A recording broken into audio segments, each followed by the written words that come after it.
Arnab Sengupta was born in a modest, middle-class family in From childhood, he was calm, polite, and carried a strong sense of self-respect. His father was a school teacher, and his mother a homemaker. Money was always scarce, but Arnab's eyes always shone with determination. Even as a schoolboy, Arnab dreamed of achieving something big. But when his father fell sick, the burden of responsibility fell upon his shoulders. After graduating from college, he had to manage both family and career. It was during this time that Meghla Datta entered his life. Meghla was his classmate, beautiful, intelligent, and ambitious. Her dream was to become a government officer through the state civil service. For Arnab, this dream became like a guiding star. He felt that if Meghla could achieve it, not only her life, but his own life would transform as well. Arnab made a decision. He would sacrifice his own dreams to make Meghla's dream a reality. The beginning of sacrifice, Arnab worked in a small private company in Sydney. The salary was meager. Alongside, he gave private tuition to students' office in the day, tutoring at night. Most of the money he earned went directly to support Meghla's studies, her books, coaching fees, exam forms, even a new laptop. At first, Meghla felt hesitant to accept so much help, but soon she became accustomed to Arnab's support. She did love him, but for her, her career meant more than love. Arnab's mother often said, "Son, why carry so much burden? Meghla should take care of her own dreams." But Arnab always replied, "Ma, if Meghla becomes an officer one day, it will change not just her life, but ours too. I want her success." The battle of exams. 4 years, Meghla studied relentlessly, appearing for exams again and again. At first, she failed several times. Results did not go in her favor, but Arnab never blamed her. Instead, he sat by her side at night, brewed coffee, organized her books, collected past question papers. Finally, one day, the news came. Meghla had cleared the WBCS exam. The household erupted in joy. Arnab felt like he had won the greatest prize of his life. Meghla wept and said, "Arnab, I could never have done it without you! You are my God." Arnab simply smiled. He believed this love would last forever. The beginning of change, but time has its own way of changing people. After becoming an officer, Meghla entered a new world. Cars, respect, power, parties, high society friends. And in that new world, Arnab slowly started to seem out of place. Where once Meghla would call Arnab every day, now she barely spoke to him once a week. Meetings, parties, government events kept her busy. Arnab could feel his place in her life shrinking. Still, he said nothing.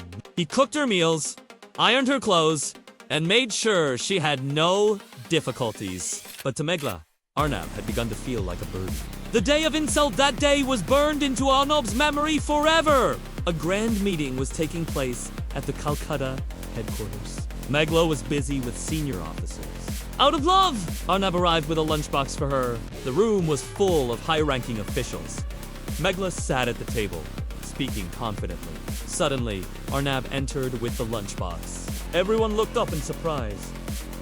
Meghla's face turned red with embarrassment. Then she blurted out, "Oh, that's just our house servant. He's here with my lunch." The room filled with laughter. Arnab felt lightning strike his soul. Years of sacrifice, love, and dreams all shattered in that single moment. Silently, he placed the box on the table and walked out without looking at anyone. Meghla realized she had gone too far, but her pride stopped her from apologizing. The vow that night, Arnab could not sleep. He said nothing to his mother, but inside him, a storm raged. He vowed, "I too will become an officer. I will prove that I am not a servant, I am a leader. I will answer this insult not with revenge, but with success." From that night began a new chapter in Arnab's life. Insult changes a person in two ways. Either it breaks them or it makes them stronger. Arnab chose the second path. The new beginning, that same night, he pulled out old exam books from the cupboard. They were covered in dust. He wiped them clean and began studying. His mother was shocked. "Son, are you studying again?" Arnab calmly replied, "Yes, Ma. This time, I will sit for the civil services exam. I will prove I am not a servant. His mother's eyes welled with tears. She knew this path would be full of hardship, but the fire in Arnab's eyes silenced her. Days of struggle. Arnab's life soon turned into a machine. Wake up at 6, help his mother, study for hours, tutor students at noon, work in the evening, then back to the books till midnight. He knew the civil service exam required not just willpower, but brutal hard work. So he gave up everything: festivals, holidays, even friendships. While others relaxed, Arnab buried himself in books. In his ears always echoed Megla's words. Our house servant. First failure after a year of study, Arnab sat for the exam. He failed in the very first stage. Holding the result sheet, he sank to the ground. It felt impossible, but then he remembered his mother's words. The only reply to insult is success. Arnab rose again and started afresh. Megla's distance. By this time, Megla had drifted even further. As an officer, her life was filled with ministers, bureaucrats, businessmen. When she came home, she barely acknowledged Arnab. To her, he seemed unworthy of her rule. Arnab noticed her coldness but said nothing. Inside, his only focus was his vow. Relentless effort, Arnab changed his study methods. He prepared notes, solved past papers, gave mock tests. Half of his tuition earnings went into books and coaching fees. Many nights, he fell asleep on his desk, only to wake up at dawn and start again. His mother often said, "Take care of yourself. You're fighting alone." Arnab smiled. "Ma, this fight isn't just for me. It's for my dignity." Second attempt, after 2 years of effort, Arnab appeared again. This time, he cleared prelims and did well in mains. But in the interview, a small mistake cost him dearly. He was rejected again. He was shattered. One night, he almost gave up, but then he thought, if Megla can do it, so can I. A new city, a new life. Arnab moved from Siliguri to Calcutta. Here, coaching centers, libraries, and fellow aspirants gave him fresh energy. He rented a small mess room, just a floor bed, a table, and a pile of books. Many days, he survived only on rice and lentils, but his determination was unshaken. Megla's arrogance. Meanwhile, Megla was posted in dark. She had become even more arrogant, often telling her friends, Arnab is just a small-time worker. He will never achieve anything big. Rumors spread that she was close to someone else. Arnab neither knew nor cared. His only focus was the exam. The third attempt, finally, Arnab appeared for the exam a third time. His preparation was flawless. He excelled in prelims, mains, and walked into the interview with burning determination. One board member asked, "What is your greatest source of inspiration?" Arnab, with moist eyes, replied, "Insight." The room fell silent. The panel knew this man had fire within him. The result months later. The results came out. Arnab Sengupta, selected directly for IAS Siliguri, erupted with pride. Newspapers carried the headline, "From insult to IAS." Arnab's inspiring journey. His mother, wiping tears, said, "Today, you have proved yourself, my son." Arnab bowed his head and replied. Arnab's journey was far from easy.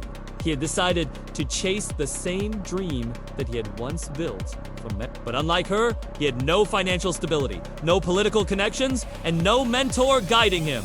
All he had was an endless hunger to prove himself. Every morning he went to his small office job, and every evening he came back, locked himself inside his rented room, and studied till late night. His eyes would burn from exhaustion, but his heart reminded him of that one moment when Megla had called him a servant in front of her colleagues. That sting was enough to keep him awake. He bought secondhand books from College Street, borrowed notes from friends, and downloaded free mock test papers online. While Megla had enjoyed coaching from reputed institutions, Arnab trained himself alone without any luxuries. His mother often worried. "Son, you are pushing yourself too hard." "What if you fail?" Arnab would smile faintly and reply, Ma, I've already failed once when I gave everything to someone who disowned me. This time, I will not fail. The struggles intensified, months turned into years. The road was merciless. He gave his first civil service attempt, but didn't even clear the prelims. People mocked him. Even neighbors whispered, he's wasting his time. His girlfriend left him behind. Now, he's trying to imitate her. Those words pierced his heart, but Arnav swallowed them in silence. He returned home, looked at himself in the mirror, and whispered, one day, the same people will take my name with respect. He doubled his efforts. His days had no rest, no holidays, no celebrations. His mother grew old, yet she silently stood by his side, cooking for him, washing his clothes, and praying every night. The turning point in his second attempt, Arnav cleared the prelims and mains, but fell short in the interview. That rejection hit him hard, but instead of breaking, it transformed him. He realized success was not Farhi, just needed consistency. Finally, in his third attempt, Arnav's hard work bore fruit. His name appeared on the list of selected candidates. He had officially become a WBCS officer. The day he received the letter, he broke down in tears. His mother hugged him and cried, saying, your father would have been so proud today. Arnav silently looked up at the sky, whispering, Baba! I did it! This isn't just my victory, it's for every humiliation I endured. Life had come full circle. Arnav, who was once dismissed as a nobody, was now a respected officer. The same society that had mocked him now saluted him. His posting was in Malda district, a place filled with challenges, corruption, crime, and political pressure. But Arnav wasn't just another officer. He carried within him the fire of insult, the fire of justice. Wherever he went, he worked with integrity. Slowly, his name spread as an honest and fearless administrator. The unexpected encounter. One evening, during an official program in Kolkata, Arnav walked into a grand hall. Ministers, bureaucrats, and high-ranking officers had gathered. As he entered, his eyes froze for a second sitting. At the other end was Megla Dutta, his past, his wound. Megla too noticed him.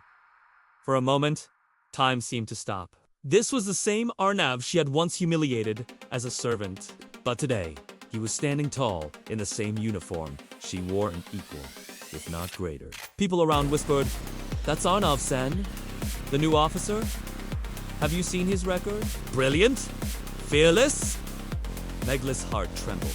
She recalled the day she had insulted him in front of her colleagues. Regret and shame clouded her face. The conversation after the program, Megla approached him slowly. Arnav, But before she could continue, Arnav smiled politely and said, good evening, Officer Dutta. Hope you are doing well. The calmness in his tone cut deeper than anger ever could. Megla lowered her eyes. Arnav, I'm sorry. For everything, I should never have treated you that way. Arnav looked at her, his eyes steady. Megla, life has taught me something apologies don't erase wounds, only actions do. You made me realize my worth. For that, I thank you. His words carried no bitterness, only strength. Megla stood silent, tears welling up. A new chapter that night, as Arnav left the hall, he felt a strange peace. The boy who was once humiliated had risen from the ashes, stronger than ever.